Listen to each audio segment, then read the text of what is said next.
Olá pessoal, meu nome é Tarsila Santana, sou psicóloga clínica, atuo com adultos, atuo como psicóloga da rede pública através do Sistema Único de Assistência Social, sou psicanalista em formação e professora pela Universidade de Excelência da cidade de Feira de Santana. Agradeço o convite, Diana, espero que em uma outra oportunidade a gente possa se conhecer presencialmente.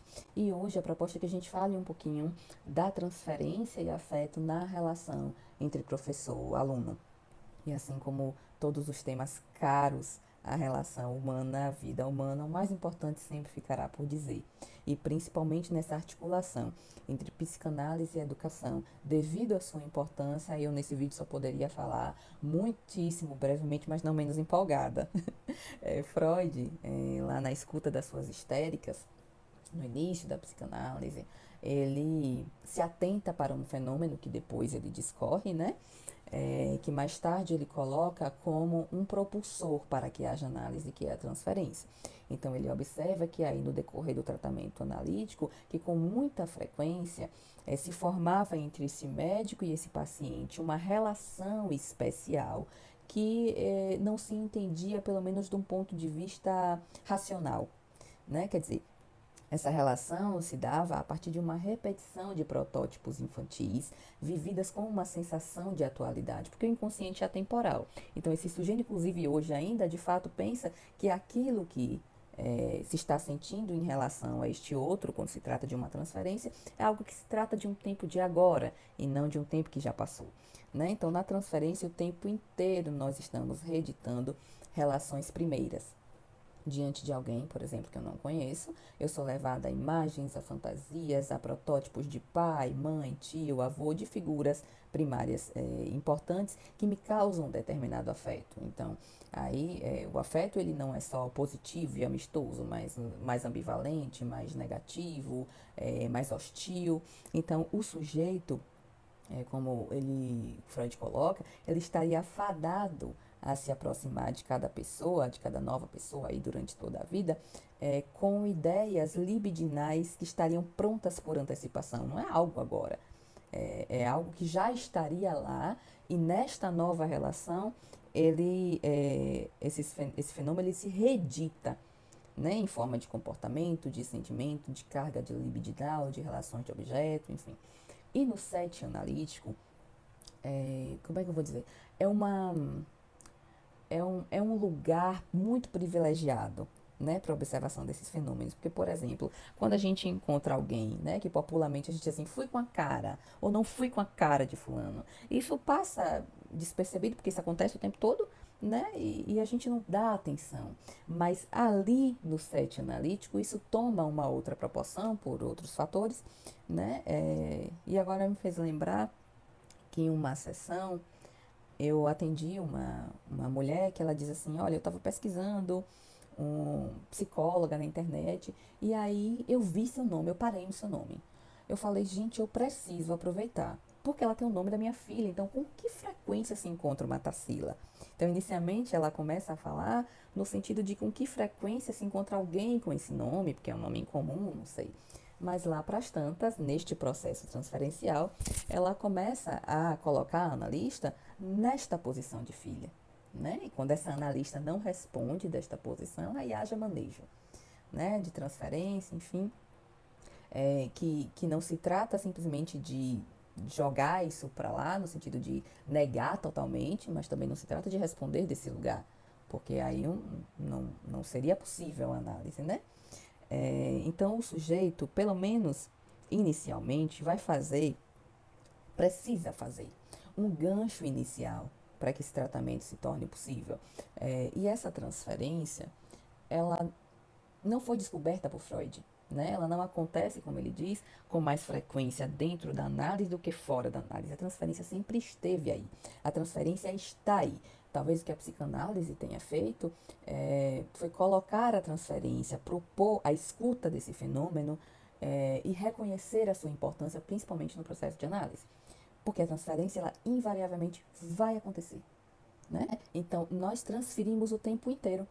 Por exemplo, sem qualquer justificativa ou lógica, com frequência a gente diz assim, eu nunca vi aquela pessoa na vida, mas ela tem uma coisa assim que eu me liguei a ela de imediato. Gente, fui com a cara de imediato. Foi à primeira vista. A gente sabe que a primeira vista nunca é a primeira vista, né? Dentro dessa lógica. Mas como também pode acontecer ao contrário. Você nunca viu alguém na vida, a gente nunca viu alguém na vida assim, ai, que energia ruim. Não gostei, tem alguma coisa nessa pessoa que eu não fui com a cara e a primeira impressão é a que fica. Não gostei, não vou nem dar oportunidade. Curioso isso, né? Eu acho, inclusive, essa expressão de a primeira impressão é que fica fantástica, porque de fato foi uma primeira impressão que ficou, né? E que fica aí, que perdura aí ao longo de toda a vida, né? Isso acontece com o médico, isso acontece com a vendedora. Com frequência eu atendo idosos que falam isso quando trocam de médico, por exemplo, né? Assim, às vezes o médico passou a mesma medicação, a mesma coisa. E o sujeito diz, ai, não gostei, porque o médico tava, que sabia do meu problema, que me acompanhava, que tinha um carinho por mim, né? Então a gente vê com frequência que isso acontece fora do ambiente de análise. E na relação professor e aluno, por também a escola ser um ambiente privilegiado, repare, o fenômeno inconsciente ele vai se apresentar. O aluno ele vai atualizar esses conflitos edipianos e endereçar a esse professor experiências anteriores, né? E o professor se sentirá tentado, porque também é sujeito que porta um corpo, sujeito que porta uma história, um jeito, um estilo, uma fala, a responder de determinada forma. E a gente entraria nos conceitos de contra-transferência ou da própria transferência mesmo, né?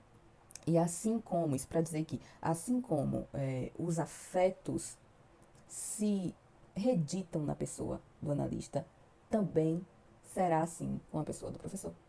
Quando o sujeito procura, por exemplo, um tratamento, ele precisa imaginar que este profissional saiba revelar verdades secretas sobre ele que ele não sabe ainda, que deseja saber, que esse analista, ele, como se diz, ele dê respostas, né, aos seus problemas, aos seus conflitos.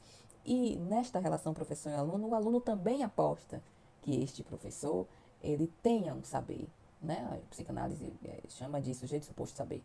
Né? Ele aposta que esse professor lhe dará algo que ele não sabe e tem vontade de saber. Então, essa fantasia, por exemplo, no caso da análise, do paciente de que aquele que está diante dele poderá saber algo enfim, sobre ele que ele não sabe ainda, é o que proporciona que haja análise em determinado ponto. Né? E este analista, ele precisa fazer um semblante que sabe. Porque imagine você procurar, e isso se aplica à análise e à própria sala de aula, né? Quando um professor, este professor que fala, a quem você não atribui um saber, você não vai dar importância, você vai dizer que está falando besteira, esta relação vai ser permeada por um bilhão de coisas. Né? E quando existe um professor com quem você estabelece uma transferência e com quem você atribui um saber, o que o professor fala vira lei. É interessante que vire lei? Não. O interessante é que este aluno, em determinado momento, ele pense por si, ele se desfaça desse mestre mesmo. Mas agora, a princípio, para que a gente entenda, muito de forma caricata, se daria mais ou menos por esta via. Né? E essa relação transferencial na educação, ela vai delicadamente se construir por aí também. Porque um aluno que tem a sua transferência manejada, estabelecida, o processo de aprendizagem ele se torna possível. Porque a gente aprende, para a psicanálise, a gente aprende e aprende com alguém. A gente aprende com o outro, a gente precisa desse outro, desta relação. Então, este aluno precisa ter alguém em quem suponha esse saber, em quem confie, em quem automaticamente, por conta disso, né, coloque um afeto e que este professor, por outro lado, aceite ser depositário, vou falar muito cuidadosamente isso, de um tanto de expectativas. Né? Então, hoje, por exemplo, a gente vive um boom aí da era tecnológica em que o professor praticamente precisa competir com o Google e com todas essas ferramentas. Né? Eu passei por uma situação com um aluno que toda vez que eu passava um slide, eu tenho o costume de, quando coloco o slide ou quando cito alguma coisa, eu coloco a referência logo embaixo mesmo, com uma notinha de rodapé. E ele, sempre que eu passava um slide que tinha algo assim, ele levava o tablet para a aula e ele ficava pesquisando para ver se batia a citação com a referência que eu tinha colocado.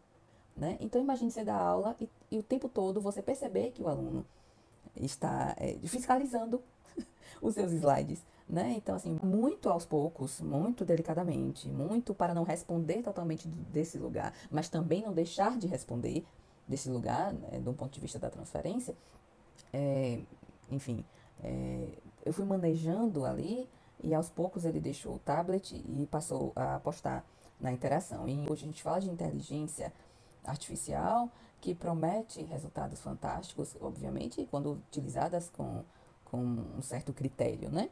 E o aluno, ele parece descobrir formas e maneiras de utilizar disso para que ele faça o mínimo de esforço cognitivo mesmo possível, o mínimo de esforço de pensamento crítico possível, o mínimo de esforço de se colocar naquela produção, né? E isso repercute sim nas relações e na aprendizagem. O Google hoje nos responde qualquer coisa, que a sociedade confia nisso. Então nós teríamos aí uma tecnologia do suposto saber, né?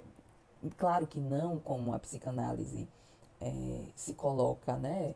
Não como a psicanálise estuda e se ocupa, mas há sim uma atribuição de saber a esses dispositivos e que toma uma condição de uma verdade quase inquestionável. Mas como se trata ali de um dispositivo que apela para a cognição, quando a gente pergunta, por exemplo, a uma Alexa, Alexa, o que é isso? Ela vai lhe dar a resposta. Procure tal música, ela vai fazer. Mas se você perguntar, ou se você diz, Alexa, estou sofrendo de amor, o que é que eu faço? A Alexa não consegue. Porque a Alexa não é atravessada pelos fenômenos do inconsciente, né? Pelos fenômenos da transferência e por tantos outros fenômenos. Então, o que parece é que existe um algo novo nessa relação entre professor e aluno, depoimento meu, tá? Que talvez interfira direto ou indiretamente, porque me parece existir agora uma tríade: professor, aluno, tecnologia. E não se trata da gente recusar a tecnologia, fora de cogitação isso, mas de apontar ou de colocar uma atenção onde a gente ganha e onde a gente perde com isso. Né? Eu percebo que a própria aderência a esses dispositivos também fala muito da nossa sociedade de respostas prontas e rápidas, de uma impaciência, de uma intolerância à frustração, de uma intolerância aos processos. Né? Diz muito sobre uma falta que é constituinte, mas que esse sujeito, esse aluno, consequentemente, entra nesse movimento de tamponar. Quer dizer, eu pergunto ao dispositivo, ele responde, eu peço, ele produz, eu solicito e logo está pronto. Então, eu acho que cabe aí a nós, pelo menos é o que tenho tentado ali no 1 a 1, na solidão, que é, fora esses momentos, a sala de aula, escutar o que é essa aderência, o que é a aderência a essa tecnologia, fora os benefícios que ela traz mesmo, o que é que isso diz, né, desse sujeito, sobre esse sujeito aluno. O que é, então, que faz laço nessa relação? Claro que não este laço, né, que existe entre um sujeito e outro, mas o que é que faz laço com o que essa tecnologia oferece a esse aluno? Né? E daí, talvez, a gente possa se valer de uma das contribuições, para mim, mais importantes da psicanálise, que é a escuta. E que não é essa escuta que alcança a nossa audição, né? Mas é ali exatamente onde a audição não basta. Né? Onde a palavra falada não alcança. É o mais além que vai escutar o corpo, que vai escutar o contexto, o jeito, o gesto, o dito, o não dito e principalmente o que está por dizer. Né? E nesse sentido, eu vou me encerrar mais como uma reflexão, mais abrindo do que fechando, né? Senão não seria psicanálise, com uma frase que eu adoro e que sempre que eu falo de escuta, eu lembro de Rubem Alves, que ele diz assim: o que as pessoas mais desejam é alguém que as escute de maneira calma e tranquila, em silêncio, sem dar conselhos, sem que digam se eu fosse você. A gente ama não a pessoa que fala bonito, e sim a pessoa que escuta bonito. A fala só é bonita quando ela nasce de uma longa e silenciosa escuta. É na escuta que o amor começa e é na não escuta que ele termina. Eu não aprendi isso nos livros, eu aprendi prestando atenção. Fantástico, né, gente? Então, assim, eu quero encerrar, quero agradecer, quero desejar sucesso a todos, né? Estamos juntos nessa caminhada e é isso. Um beijo e até mais.